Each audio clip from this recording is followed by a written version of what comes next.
Tātad, jautājums numur 1 profesionālam pirtniekam. Kādā temperatūrā ir jāiet pirtī? Parasti pirms es atbildu, es uzdodu jautājumu. Ziemā vai vasarā?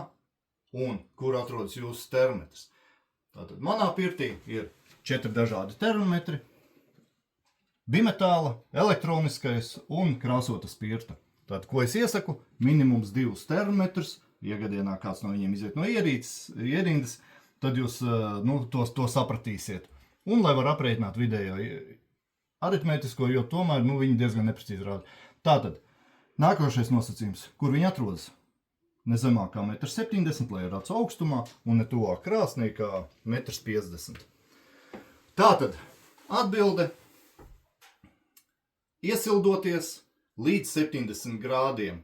Ziemā, vasarā līdz 10 grādiem klāt varam pielikt. Protams, ar gadiem šī vērtības augs. Bet ko par to saka mūsu senči? Diemžēl neko īsti mērierīces tāda kā termometri parādījās saimniecībās plašumā, 20. gadsimta sākumā tikai. Tātad galvenais mūsu mēraukli ir pašsajūta. Tad,